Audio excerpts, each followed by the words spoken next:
Voilà. Bonjour, bonjour, bonjour, peuple congolais. Bonjour, Nabino Nyonso, Congolais de père et de mère. Bonjour, Nabino, abonné à Dr News. Mbote Nabino, parce que Bozalaka, ebele, na eleko oyo, liboso ya poste téléviseur Nabino. Na souci à koluka koyeba, mboka Nabino elalaki ndenge nini, mboka ilamuki ndenge nini. Na souci à koluka koyeba, état de santé ya mokonzi ya mboka, na souci à koluka koyeba, la situation sécuritaire à l'est du pays, le 13 juin. Bozana besoin boyeba finalité ya makambo Bintou Keïta aiki kosala à l'est de la République démocratique du Congo. Boyeba pe état de santé ya Paul Kagame qui a été évacué à toute urgence en Allemagne. Bote na bino nyonso na ba ona no s'abonner te boza ko hésiter. Ezo senga bino kaka 1 minute pour cliquer, tu deviens directement abonné fidèle, il y a Dr News et vous ne serez pas déçus parce que la chaîne Onde vous serez informé en exclusivité de tout ce qui se passe en République démocratique du Congo. Ba Congolais nyonso bisika bozali. Ba Congolais de père et de mère. Lelo eza mbotama elamu ya mokonzi ya mboka Félix Antoine Tshisekedi Tshilombo. Lelo eza mokolo oyo le président Félix a vu jour.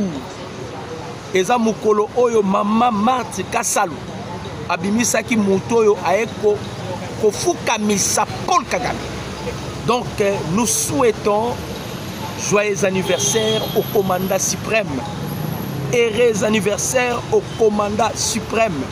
Ba Congolais bisika bozali, bomela champagne, bomela chichampa, bomela chichampa ya buluchwa, bomela nyonso. En tout cas, mbotama ela mupona mukonzi mboka. Surtout que le président Tshisekedi fait la fierté ya ba peuple congolais. Ba Congolais nyonso lelo, nous sommes vraiment convaincus que mukonzi mboka lingi mboka. Pourquoi pas souhaiter aussi joyeux anniversaire au commandant suprême. Bandeko ba Congolais tokoti na actualité du jour. Ndenge na bisaka bino, vous ne serez pas déçus parce que vous serez informés au temps réel na nyonso ezoleka na République démocratique du Congo. Toyebisaki bino déjà avant les 15. Avant jour ya date ya finalisation ya ba signature. Il y a des principes, il y a des déclarations, il y a des principes de paix. Paul Kagame va créer des scénarios. Récemment, à Oudaï Kokota, réunion avec des officiers, les lieutenants, les généraux. Paul Kagame na Kigali. Kotaki, tolukaki to yeba. Tension ni Kigali parce que awa déjà nanga. Bertrand Bisimba, Sultani Makenga. Bazo senga ba demandeur d'asile, bazo luka et si konino ba kokende ko s'exiler. Na lobaki na bino pour la Joseph Kabila deux pays entre Argentine et Cuba. Makambu eza ya koyinda na niveau vous ne pouvez pas imaginer.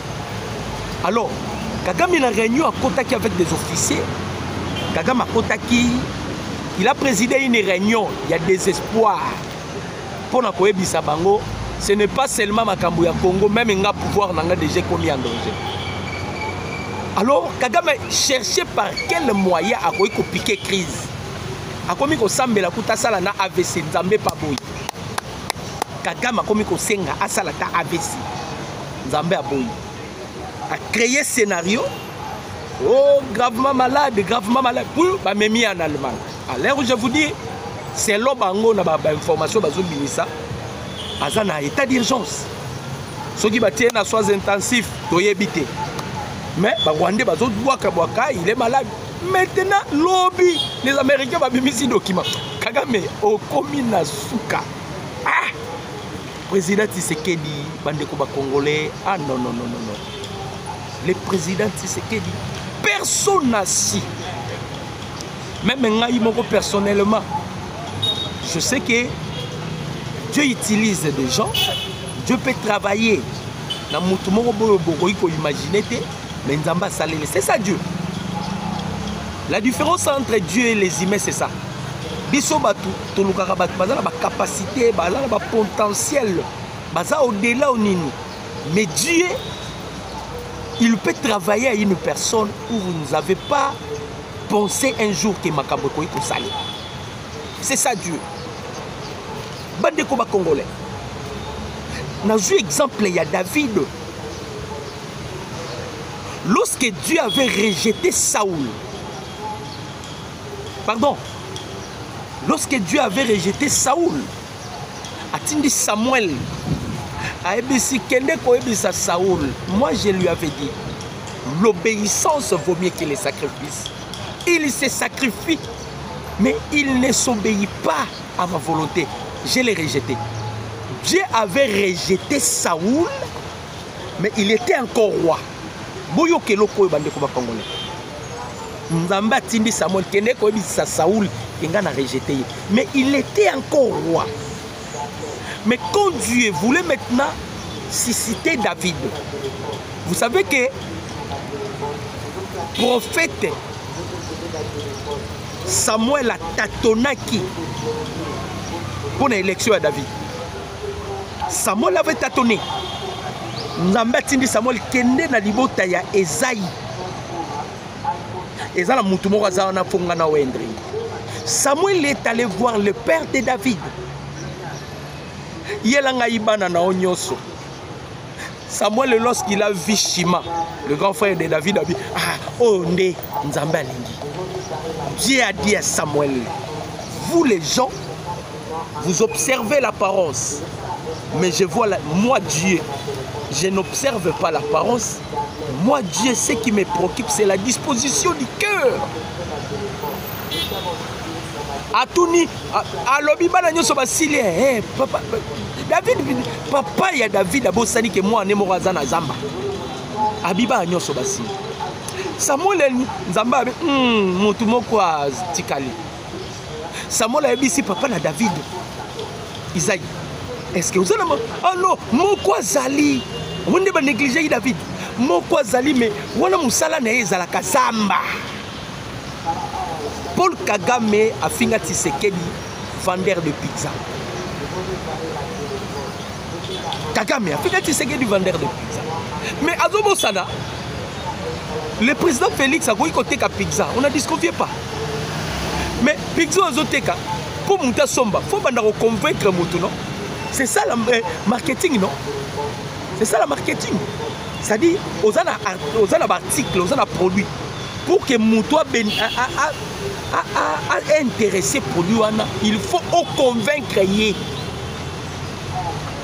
S'il vendait le pizza, c'est-à-dire, il séduisait les clients pour que les clients achètent le pizza. Oh, et ça qui formation. Kagame yazwa ki ango espace ya humiliation. Or Dieu, si Dieu veut faire quelque chose dans la vie d'une personne, lelo nazanga na bunzambe, lelo pena na ti kazaka penza ya bunzambe naza mbongo te po trobete pe masolo ambo. Dieu pour bénir une personne, il n'a pas besoin de consulter son passé. Dieu pour agir dans la vie d'une personne, il n'a pas même besoin de consulter son niveau d'études.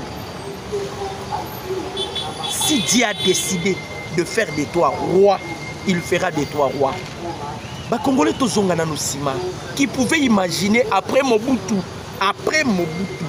qui pouvait imaginer après Mobutu, il s'élèvera un gamin qui sortait de la brousse à Outi Zamba, aïe a gouverné Bisso pendant 18 ans. Kabila être pouvoir dans ces pays, c'est un miracle. On avait des moboutistes qui ont tanga et belé, mais Kabila Bimina Zambaye a commis président. Qui pouvait imaginer? De la même manière, le président Tshisekedi a coupé sa fausse note. Kagame a le bitala Zoboyo. Lelo Kagame a commis Koluka Azwata ABC. Vous savez ce que les Américains balobi pour la santé? Je vais y arriver. Parce qu'à créer et loco, l'objectif est ça, à qui ma date précise. À qui ma date one. les Américains balobi na Kagame toko kweya na baje na yote 2014 2024 le 15 décembre 2024 Kagame a joué scénario wana na Angola. Kagame il avait joué ce scénario en Angola. Comme qui prêt à la harmonisation. Il y a un accord au fallait qu'il va signer pays de route à Luanda na Nairobi. Kagame a créé circonstances. Oh non, tu sais qu'il y a un égo et bisabatunga na eto kutanaka na lola. Alors je dois honorer ma parole à Tshisekedi na Angola te. Ngana photo kutana lola akimaki. Mais cette fois-ci, les Américains sont déterminés par le lobby bakokwe ya naje ya Kagame te. Bakokwe ya naje ya Kagame te. Babimisi déjà à ce qui concerne l'état de santé à Paul Kagame. À ce qui concerne l'état de santé à Paul Kagame. Balobi boye. Kagame, le 29 mai, tu as effectué des voyages. Il y a 8000 km. Récemment, vous avez présidé une réunion. Tant que vous avez la Kagame, na ba réunion, makamunyo so Kagame Salaki. Makamunyo so Kagame Salaki avant qu'il tombe malade. Kagame, il se sent maintenant que non, il est bloqué. Chers Congolais, même film Yesu, et bandara pesilaka. La souffrance c'est à la canne début et puis à la canne fin. Rien ne reste éternel. Rien ne reste éternel. Je suis purement spirituel. Rien ne reste éternel. Moutou Tikala éternel, c'est Dieu. Même nous les humains. Vous savez que je sais cette force pendant 7 ans. Mais après 5 ans, nous allons sous la force sauter. Après 5 ans, nous allons communiquer, nous allons communiquer. C'est-à-dire, le président Félix Aïna Bokonzalobi, non, 30 ans c'est fini. 30 ans c'est trop. On ne permettra pas de continuer Kakakokufa. Il faut changer ses méthodes. Il faut changer ses méthodes parce qu'on était les proies. Tous allons qui proies. Tous allons qui proies. Pensa ya ba Rwandais. Ba Rwandais ba sakani na biso na façon vous ne pouvez pas imaginer. Ba créer ba biloko ba saliboy, ba saliboy, ba saliboy. J'ai des gens. Même des diasporas, on a aussi là, bango bandeko o baza dibanda boka. Paulo banangai keno, ndeti ndeko moko to benga na kina c'est un diaspora alobi bandeko. Ndeko nangai docteur. Ah tozolo bana bino. Obike ba Rwandais bandeko ya kosomba ba machine mabaya mais cette fois-ci ba machine ezokende bisusu te. Ba Rwandais balobi tout est devenu noir. Je vous avais dit, non? Il y a la fumée noire à Kigali. Kagame Kosa Batouboui. Les gens souffrent à Kigali. Batoubazo souffrir d'un niveau vous ne pouvez pas imaginer. Boyé. Donc le président Tshisekedi donc a Fukamisi Kagame. Non, qui pouvait imaginer? Tshisekedi n'a pas étudié. Est-ce que Dieu, pour agir dans la vie de Tshisekedi, il a besoin que Tshisekedi ait un diplôme d'État? Ces gens-là que vous sous-estimez, ce sont ces gens-là qui changent l'histoire. Mais Lumumba l'avait dit, non? L'histoire du Congo serait écrite par un vrai Congolais. Bandeko, tous les esprits ancestrales congolais. Et c'était incarné dans les corps de Tshisekedi. C'est-à-dire, il y a une divinité, ponction divin, et Vandi Katenaye. Donc, à ça, les choses sont une normalité. À ça, une normalité. Moi, je vois Kagame, je vois la force que Joseph Kabila. Kabila Babenga et China Rambo. Ah, ouah, on ne pouvait pas parler de Joseph Kabila. Mais Kabila, Lélo Kabila, combien Lamba? Kabila a commis l'amba au Congo. Les Congolais disent que nous avons voté à Bissot dans le bâti Makambo. Parce que le président Tshisekedi a dit que l'Ongola Bissot est caille. Il a dit qu'il a aveuglé Bissot. Tout ça, le sentiment que nous avons qu'un seul pays. Il y a des gens qui viennent ici dans notre pays pour s'enrichir des étrangers. Le président Tshisekedi a dit que tout va changer. Cette fois-ci, les Congolais doivent se retrouver. Tant que vous avez Américains, à ce qui concerne le deal avec les États-Unis, il faut que le peuple se retrouve parce que le président Tshisekedi, tant que vous avez Gilles Vance, Bandeko, sur le discours et ça, la passi. Et quand vous voyez, je défends le président Tshisekedi. Je défends Tshisekedi en guise de cause. Bandeko, le président Félix Tshisekedi a Koutani, na vice-président des États-Unis d'Amérique, Gilles Vance. Bakoutanaki na Mouniche. Le jour où le chef de l'État effectuait ses voyages, c'est le même jour qui Bukavu et Koyaki. C'était la chute de Bukavu. C'était le même jour. Le jour que le chef de l'État effectuait ses voyages, c'était le même jour Bukavu et Koyaki. Le président Félix a accueilli na Mouniche en Allemagne, à Koutani, na vice-président des États-Unis d'Amérique. Comme c'est un ami au chef de l'État, Bakoutani, président Tshisekedi a tout nié de Vance. Et là, on a Tshisekedi na koyi kopé Sabinoté. Oh, Kagame a opé Sabino, Kinga na kopé Sabino. J'ai devant ça va dîner. Le président Félix a tout nié pour la seconde fois. Et là, on a Kagame a opé Sabino, oh, on a Tshisekedi na koyi kopé Sabino. Maintenant, je vais parler avec vous parce que les Américains, les Américains, c'est les minéraux. Leurs intérêts, c'est les minéraux. Dans Bayaki, après avoir que solo la Mukonzi Amboka, le chef de l'État ABC, Gilles Vance, je me suis décidé d'ouvrir cette porte.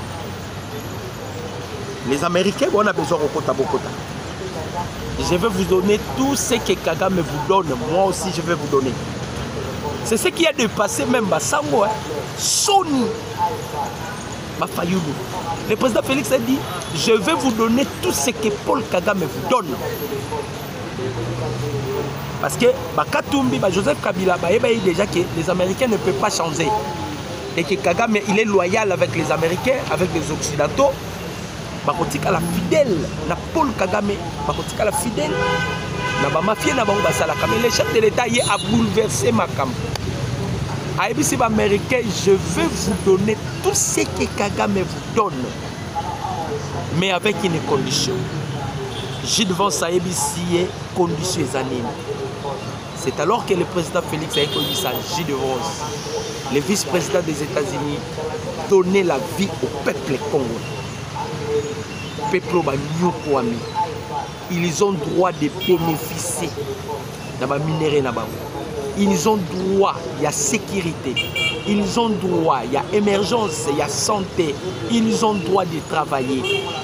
Les Américains ne viennent pas seulement car à bénévolat. Ils vont créer des entreprises. Ils vont créer des usines ici au Congo. Comme le chef de l'État, il prônait toujours qu'il le fera de la RDC le premier pays le plus industrialisé en Afrique. Alors Paul Kagame, il a créé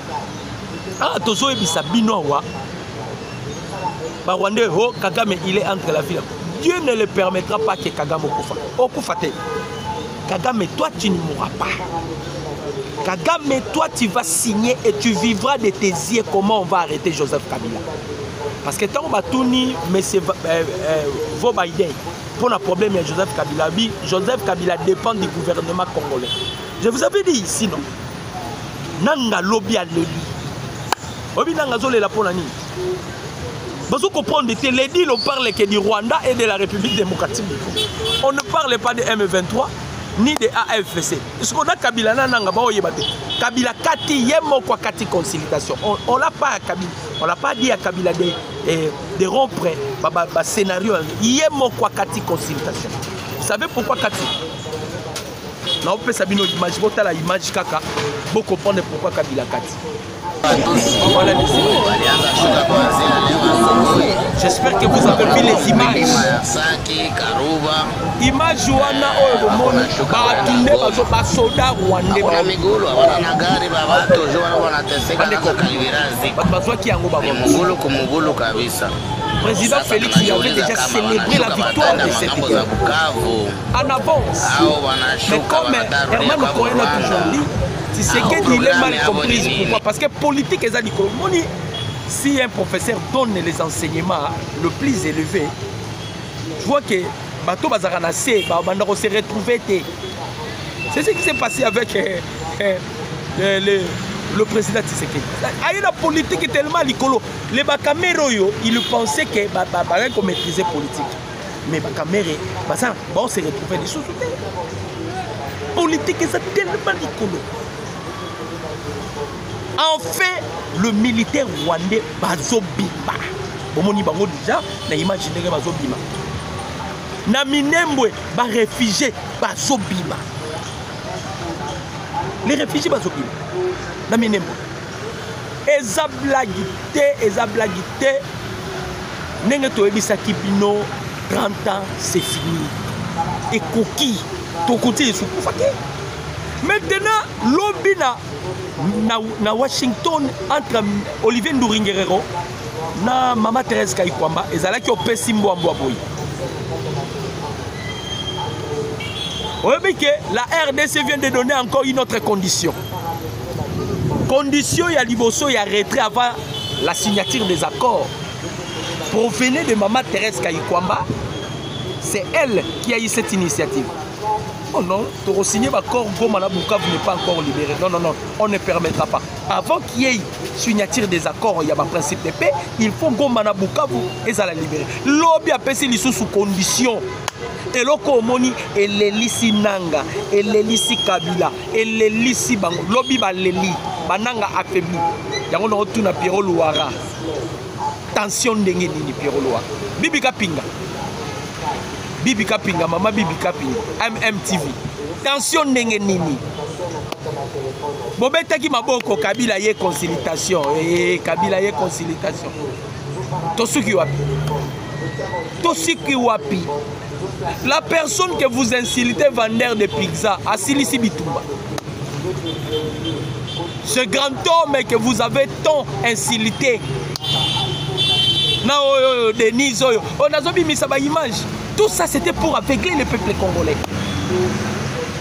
Quel sera maintenant le sort? Il y a Francky Diongo, Rex Kazali. Beaucoup n'y a pas de Congo qui suscité. C'est ce que dit Salobaki. Il y a ceux-là qui vont jumeler Congo dans ma jumelle. Nalobi na zoe bisabi de conditions. Oh, Mama Thérèse Kayikwamba a pessi. La RDC, parce que c'est elle qui représente la RDC, lobby à Washington. Olivier Nduringuerero a jeté l'éponge. Il a jeté l'éponge, affaibli. D'ailleurs, Aolinga Ruta Sengana démission. Azolinga Sengana démission parce que va sentir que donc basala ba blague, mais bah écoute, la politique qui a niveau élevé, niveau le plus élevé. Quelle est la condition de la République démocratique du Congo? Boyokaki ba Rwandais balobaki bon, biso tozo se retirer, mais tozo senga pe RDC. Va lever état de siège. Oh, mais vous ne savez pas que quand on signait des accords, le premier point sur les principes, il y a la déclaration de paix. C'était quoi? Le respect de la souveraineté et le respect et l'intégrité territoriale. C'est-à-dire les Rwandais, vous ne pouvez pas s'ingérer dans ma Kambuya Congo. Mais pour tout brouiller le système, parce que il faut qu'il y ait dialogue direct avec les M23. Là aussi, vous devez le savoir. Ce qui est négocier dans la M23, on doit négocier pour participer à la démobilisation, à la cantonnement et à la désarmement. Et c'est là qui seront les bénéficiaires. Il y a des parmi les conditions où la République démocratique du Congo a la Maison Blanche. Sur la redevabilité, la condition par laquelle Maman Thérèse Kayikwamba Pessi, c'est la redevabilité. C'est-à-dire, tous ceux-là qui ont commis des crimes, il faut qu'ils soient poursuivis. Et ça, c'est que Obama qui va Congolais na Tongo, les lots va signer une négociation, pour bénéficier d'un admissi, lobby comme ministre. Là, il faut permettre les sous lobby congolais moussous soit juste sous Manduki, à qui a côté Zamba, à Sali Rébellion, à Ebike, Boroya les sous la négociation, il n'y a pas aux postes. Et quand c'est les sous congolais moussous qui ça. Alors, Maman Thérèse Kayikwamba lobby, c'est là qui bénéficieront à admission les Américains, Bazo Senga, Bazo supplier le peuple congolais. Ce sont ceux-là qui ne sont pas sous embargo ou sous sanctions américaines. Nanga a bénéficiaire parce qu'il a été déjà condamné à mort. Yango Monaka, une forte délégation, il y a Biden, pendant que Biden il était en exercice aux États-Unis, a Tindaka américain Bayaka plaider au ballon la peine de mort à Nanga. Parce que Bayebi que Bangonde Bazala qui n'a Katia. Si c'est que tu peux tellement ça, sera lobby déjà non. Maman Denise en a raison, Denise Yakero. Notre première dame. Abi Moubali nanga soka lobi non. Atabo mati bokiti. Baya awa basengela nanga, le chef de l'État avait refusé catégoriquement. Refusé catégoriquement. Maintenant, Kwamba Abeti Siko c'était sur la redevabilité. Bandeko. Na Virginie déjà, des sénateurs, babimisa qui résolution 38. Basenga qui balobi ke ba union so babomi na Congo. Bakozala bakotika la impunité, il faut qu'il soit pas à la puni. Il faut que la justice les poursuive. Kayikwamba le soit bêti na c'est un gars sur la redevabilité. Ça bouleverse les choses. Nanga zomitu na kokende wapi. Je vous ai fait voir les images. Bintou Keita Kei pour Ebisabango que awawa, c'est son général les Oya. Je dois aller rendre compte. Bobima, ceux qui vont bibiter, les États-Unis vont s'en occuper. Et qu'on allait sous-bissoter. Et qu'on allait sous-bissoter. Les États-Unis vont s'en occuper et qu'on allait sous-bissoter. Donc, Bossala na Lombango, Bossala na Lombango, Bossala na Lombango. Azoluka s'est débarrassé parce que Makamboza précieuse à Makassi. Précieuse à tellement à Makassi où vous ne pouvez pas imaginer. Nous Monique est commis Pema, baso qui est de gauche, baso qui est de droite, baso qui est de gauche, baso qui est de droite. Makamboza penza mobulu ya mobulu bananga baoye bate comment est-ce qu'ils vont se retrouver. Donc baza mito et commis bangoka likolo baso bate comment est-ce qu'ils vont se retrouver parce que précieux l'équipe tellement makasi, la situation est tellement tendue. Paul Kagame a quitté à Saliba malaise yewana en Allemagne pour des soins médicaux. Donc c'est tout un problème. C'est tout un problème. Parlons maintenant de la guerre qui s'oppose entre Jean-Pierre Bemba et la Senko. Bande Koba Congolais, tu continues à dénoncer. C'est ce que je devais dire. Tu dois comprendre que Chole Azara Congolais, c'est un Rwandais. C'est-à-dire la Senko que vous voyez là, bandi à Senko, et tous sont des étrangers. À part quand vient à Bissoya, et c'est Eric Senga, inconscient qu'il est. Jean-Pierre Bemba, il vient à Penawa de clouer Joseph Kabila. Il vient de clouer aussi la Senko. L'Obicho la répondre de Jean-Pierre Bemba. Bandeko, c'est que nous, on s'attendait des Cholés. C'était de dénoncer les Rwanda. Autre bandeko, ce n'est pas Bacholé. on s'attendait que Bachole va dénoncer Rwanda. Ils sont incapables de dénoncer Rwanda. Mais quand Jean-Pierre Bemba dénonce le mal, Baza doit répondre Jean-Pierre Bemba. Baza doit répondre Jean-Pierre Bemba. Bandeko nanga ba Congolais. Est-ce qu'on peut imaginer bandeko nanga ba Congolais? On peut imaginer, chers Congolais de père et de mère. Et puis bazo sala appel, basali appel wapi? Na cour près à cassation, basali appel à l'Assemblée nationale d'interpeller Jean-Pierre Bemba pour que Jean-Pierre Bemba soit auditionné. Hein? Baza batokoloba que il faut l'Assemblée interpeller et puis on Toyoki. Kamere est en train de se préparer. Vous voyez comment Kamere travaille avec des prêtres catholiques. Kamere, lorsqu'il a volé Mbongo à 100 jours, à côté de prison, vous voyez, c'était quel? C'était des prêtres à 5 ans. Ils travaillent ensemble, ils sont en connivence. Kamere travaille avec des prêtres catholiques. Donc, question d'ambition, ce qui est l'Assemblée nationale à Kosani. Problème à Moutamba, Tomeka qui est un peu comme ça. Mais il y a Jean-Pierre Bemba, Kamere doit démissionner. Kamere a démissionné de toute urgence. Il blague avec la 5. Cette fois-ci, ce qui Kamere a sali blague, il va démissionner.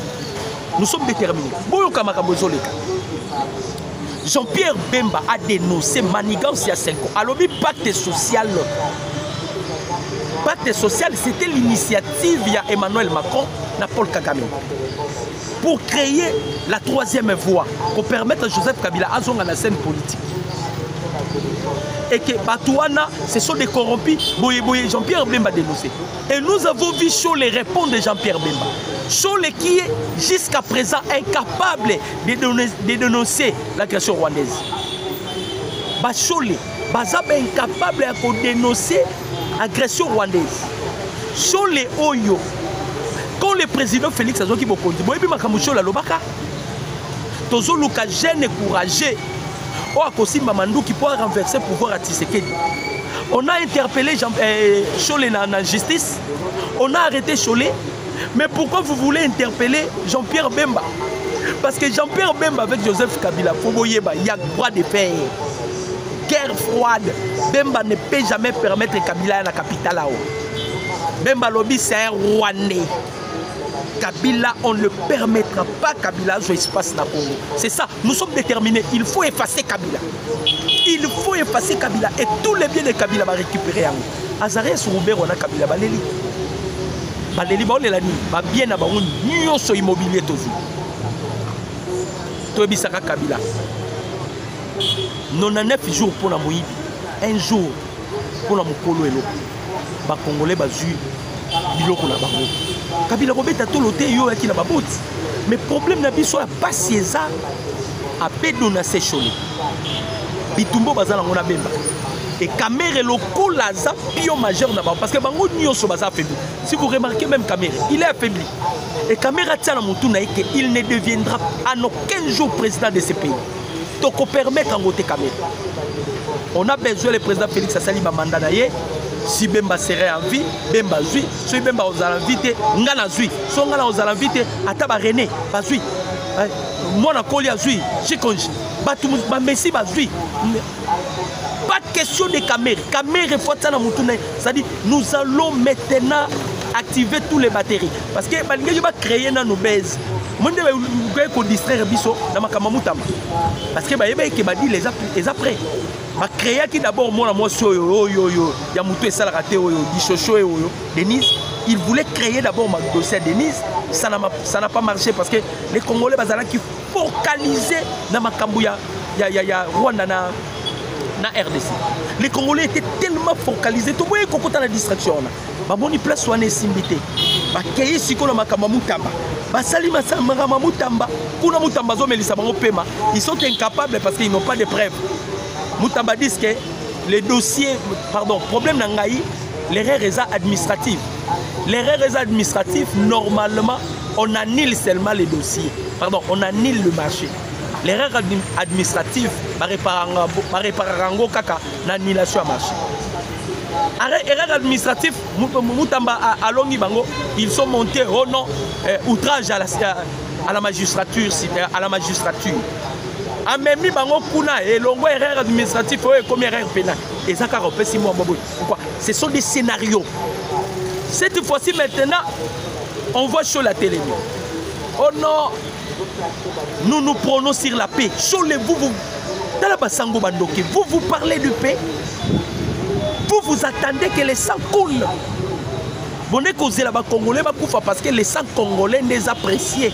Et puis ça rabino maka saison matabino ba grade na ba prima cour ya na bino bozo sala. Vous êtes tellement des sorciers bandoki ba occultistes et vous voulez à tout le temps que ba Congolais ba kufaka. Vous êtes tellement incapables. Makila ba Congolais tellement nekebele et ba loli bino mitou na ba sango mitou so simbali sosote et tous ba comme ba problème na mitou na bango. Ba problème na mitou na bango. On a vu hier Cholé la sortie médiatique na hier azolo bananu ba parole ya Jean-Pierre Bemba eza ineptie. Ça dit ba parole mora buso basa ya lukuta. Mais Bemba dit la vérité. Biso depuis to banda ko dénoncer que na Kabila zalaka rwandais to banda lelo on parlait de ça chaque jour que qui ne sait pas que Kabila za rwandais, qui ne sait pas que Kabila za rwandais, qui ne sait pas que Kabila za rwandais. Et l'on reçu bango ezani du pacte social parce qu'on a révélé quelle était la mission du pacte social. Ils étaient prêts. Au moment dernier raconte na bango le président Félix Aboya Koyamba bango raconte à Souka. Bazala qui miné na ba poison. Bazala qui miné na ba poison. Donc baya qui penda pour achever les chefs de l'État. Tellement tu sais qu'il y a du Mukishi. Un esprit dans un esprit. Et il y a des fusions à l'esprit. Dans d'autres tu sais qu'il y a des fusions à l'esprit. Un esprit dans un esprit. Mukishi. À comprendre les gars, bateau ils sont prêts maintenant pour m'achever. Na oyamba bangote. Baboko yamba bango kandi balela. Balela baboko yamba bango bakomolela. Kolela peut-être ça dit que ya kolela. Pourquoi? Parce que baboko yamba bango. Nanga inconsolable. Bertrand Bissimo donc ba mimoni peut-être que non Zambo to sala ya pamba bari magie. Bamitali balobi nzambe na biso. Omoni bon kene ko zo ba nationalité ba niloti qui pour rien parce que vous devez changer maintenant la nationalité. Peut-être Katumbi a tourné, il a ni passeport congolais. C'est-à-dire le président Félix a na musala ko zongisa mutu na origine na ye. Donc Katumbi nenga zawana il doit se battre à son passeport na ya juif ou bien italien ou bien rwandais à Kenya. Kabila déjà a un passeport congolais. Ça, on passeport congolais parce que vous n'êtes pas congolais. Voilà un peu la façon dont le président Tshisekedi a bêti balenaye, négasilisi bitumbanaye. On doit célébrer la victoire, c'est-à-dire moi il y a juin, on célèbre la fête de l'indépendance. On n'a jamais été indépendant. On dépendait toujours, mais cette fois-ci, la RDC est toujours comme indépendant. Na zanga kwa ko bois kambela te pa ya bakongole na bana ko ebisa bino eza na pe o ekoya na mboka na biso ekozala envier na ba pays za libanda na zonga akapa bandeko na ba diaspora. Je vous aime beaucoup bandeko ba diaspora bozonga bino bozo hésiter botinda ta bambongo na ba famille na bino basombela bino mabele. Bozala na ba espace na Congo bandeko batu bakowelela Congo babandi de yakowelela. Voyez pas les Américains balobi bazo accélérer makambo na lombangu babi toko kwea na ba G ya Kagame te toyebi ba G ya Kagame bazo ko accélérer makambo na lombangu parce que les choses bougent. Les choses bougent bandeko ba Congolais. Botikala na distraction te. Makambo ndenge ezalaki te. Le président Tshisekedi a bouleversé makambo. Tshisekedi a changé ma donne. Tshisekedi a bouleversé makambo dans dimension vous ne pouvez pas imaginer. Kagame a commis kokosa na malade. si Kagame voilà votre américain de balobi soki ko sengo tambola na chaise roulant na ba soins tentatif na monoko na nini ya ba mai nde ba som sa du mai ba yena yo oye pena tu participes la cérémonie il y a signature parce que Donald Trump c'est lui qui sera maintenant la carte lobby ezalaki Marco Rubio na le deux ministres Mama Thérèse Kayikwamba Warner et Olivier Ndurunyerero. Marco Rubio ezalaki na carte de Thérèse Alobi, il faut maintenant qu'il y ait la redevabilité, c'est-à-dire cette fois-ci on doit procéder maintenant à la poursuite judiciaire. Chers Congolais, c'était avec plaisir de partager ce numéro de décryptage ensemble avec vous, Mandeko Congolais. Nzambe Apambola Bino, mon numéro c'est plus 243 89 63 95 965. Joyeux anniversaire au commandant suprême Félix Antoine Tshisekedi Tshilombo. Je dis et je vous remercie. Ciao.